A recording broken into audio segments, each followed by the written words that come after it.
फिल्मी अंदाज में चोरी की अनोखी वारदात ने पुलिस को भी हैरान करके रख दिया। जी हां, पंजाब के शहर चनियोट में 300 मीटर तवील सुरंग खोदकर चोरी की अनोखी वारदात ने न सिर्फ पुलिस को हैरान करके रख दिया है, बल्कि आवाम भी शशतर रह गए हैं। तफसीलात के मुताबिक चनियोट में होने वाली चोरी की इस अनोखी वारदात में मुलजिम ने अपने बेडरूम से दुकान तक 300 मीटर तवील सुरंग खोदकर चोरी की वारदात की।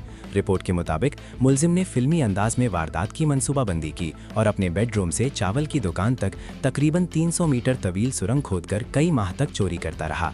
मुलजिम मज़कूरा दुकान बंद होने के बाद अपने बेडरूम से सुरंग के जरिए खामोशी से दुकान तक पहुंचता रहा और मरहलावार चावल की बोरियां गायब करता रहा। इधर दुकानदार भी मुसलसल चावल की बोरियां कम होने पर परेशान रहा। जब 45 बोरियां दुकान से गायब हो गईं, तब दुकानदार पर अपनी नौयत की इस मुनफरिद चोरी और सुरंग का इंकशाफ हुआ। मुतासिरा दुकानदार की इत्तला पर पुलिस सुरंग के जरिए मुलजिम के घर तक पहुंच गई, ताहम इसकी गिरफ्तारी ना हो सकी। पुलिस ने मुकदमा दर्ज करके तहकीकात शुरू कर दी हैं।